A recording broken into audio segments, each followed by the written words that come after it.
महत्त्वाची अपडेट आपण संतोष देशमुख हत्या प्रकरणातली पाहतोय। जे अटकेत आरोपी आहेत विष्णू चाटे, महेश केदार, जयराम घुले, प्रतीक घुले, सुदर्शन घुले या सर्व आरोपींवर आता मोक्का लावण्यात आलेला आहे। महत्त्वाची अपडेट आणि या संदर्भात आपल्या सोबत बोलण्यासाठी सामाजिक कार्यकर्त्या अंजली दमानी आहेत। अंजली ताई, आपण पाहू शकतो या प्रकरणातली ही महत्त्वाची अपडेट आहे। जे सर्व आरोपी अटकेत होते त्या आरोपींवर मोक्का लावण्यात आलाय, तुमची प्रतिक्रिया?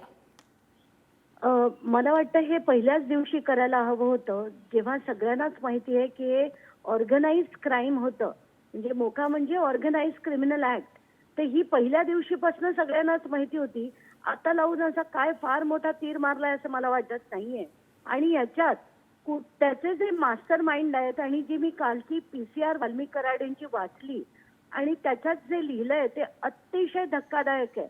म्हणजे एक अधिकारी शिंदे म्हणतो की आम्हाला एक नाही अनेक वेळा धमक्या दिल्या, त्याचं स्वतःचं मे महिन्यात अपहरण देखील करण्यात आलं। त्याची तक्रार 285 ऑफ 2024 ही केस मध्ये दाखल केलेली असताना सुद्धा वाल्मिक कराड, सुदर्शन घुले आणि विष्णू चाटे यांच्यावर काहीही कारवाई तब्बल 7 महिने केली नाही। आणि आता आपल्याला हे दाखवायचं की त्यांच्यावर मोका लावली आणि अमुक लावलं आणि तमुक लावलं। अरे काय काय चाललंय काय? हे किती वेळ लागतो यांना हे सगळं करायला? आणि ते पण इतके आक्रोश, इतके मोर्चे झाल्यावर म्हणजे मला सगळंच इतकं अपसेटिंग होतंय आता की लोक वेड्यासारखी लढतायत एक न्याय मिळवून द्यायला। आणि तो न्याय अशा लोकांसाठी आहे, अशा गुंडांसाठी आहे, अशा राजकारण्यांसाठी आहे। धक्कादायक आहे सगळं।